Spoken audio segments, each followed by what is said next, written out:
Selamat pagi, perkenalkan kami dari kelompok 6.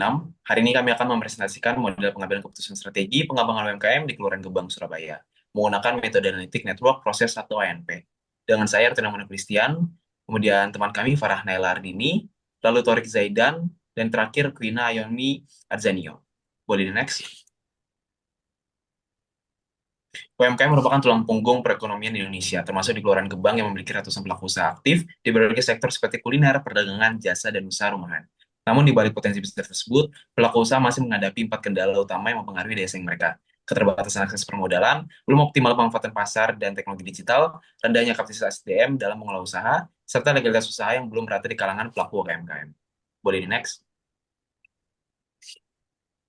Pada bagian tujuan dan manfaat analisis, tujuan dari analisisnya adalah menggunakan metode ANP untuk menentukan prioritas strategi, pemberdayaan yang paling efektif dalam meningkatkan daya saing UMKM di Kelurahan Gebang. Secara spesifik, kami ingin mengetahui faktor apa yang paling berpengaruh terhadap daya saing UMKM dan strategi mana yang paling layak untuk diutamakan. Manfaatnya hasil analisis berbasis data ini diharapkan dapat menjadi landasan ilmiah bagi pemerintah dan pihak terkait dalam merumuskan arah kebijakan dan program pemberdayaan UMKM yang lebih tepat sasaran. Boleh di next. Pada slide metode, kami menggunakan metode ANP yang kami gunakan terdiri dari 9 langkah, mulai dari menetapkan struktur tujuan, kriteria, dan alternatif, menyusun kuesioner pairwise dengan skala sati 1-9, hingga sintesis prioritas akhir. Karena melibatkan 5 responden, setiap jawaban digabung menggunakan geometric mean. 3 rumus inti yang kami pakai adalah konsistensi indeks, yaitu selisih lambda maksimum dengan jumlah elemen, dibagi jumlah elemen dikurangi 1. Lalu konsistensi ratio, yaitu CI dibagi random index, kriteria keputusannya, jika CR kurang dari sama dengan 0,10, hasil dinyatakan konsisten dan layak untuk digunakan. Oke, selanjutnya model ANP yang kami pakai itu terdiri dari 3 level. Yang pertama ada goal di level pertama, yaitu menentukan prioritas strategi pemberdayaan UMKM. Selanjutnya ada di kriteria, itu ada di level 2, dan juga alternatif itu ada di level ketiga. Nah, yang membedakan ANP dan AHP biasa adalah adanya 2 jenis hubungan yang saling mempengaruhi. Yang pertama itu ada inner dependence, yang dimana hubungan antar kriteria itu saling mempengaruhi satu sama lain. Terus juga bukan sendiri-sendiri. Nah, yang kedua itu ada outer dependence, yang dimana pengaruh kriteria terhadap penilaian masing-masing yang alternatif. Nah, kedua hubungan inilah yang membuat hasil akhir ANP itu lebih mempresentasikan kompleksitas dunia nyata dibanding metode pembobotan linear yang sederhana. Boleh next.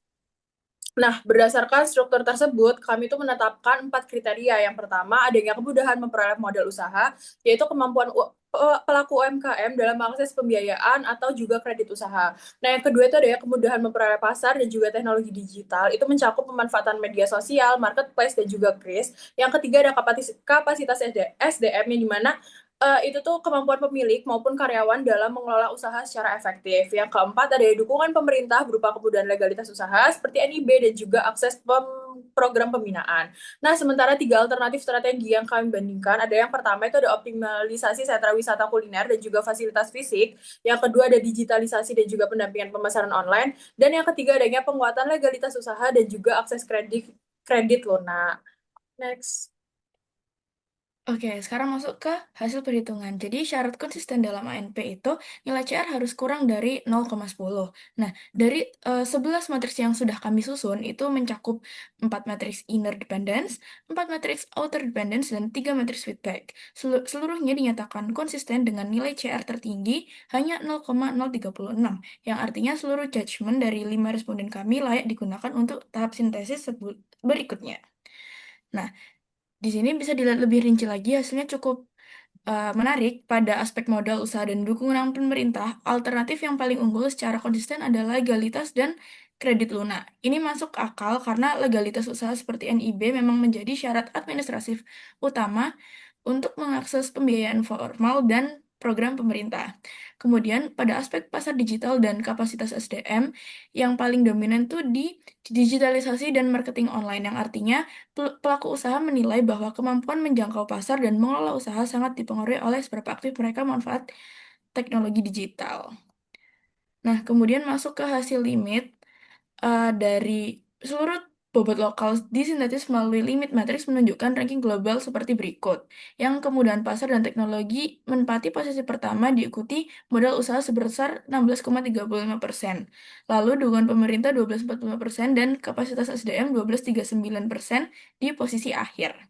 Kemudian di level alternatif, legalitas dan kredit lunak menjadi pilihan utama dengan bobot 15,8, hampir setara dengan digitalisasi dan marketing online. Sementara optimalisasi SBK dan fasilitas fisik berada paling rendah hanya 8,41%, kurang dari separuh bobot dua alternatif lainnya.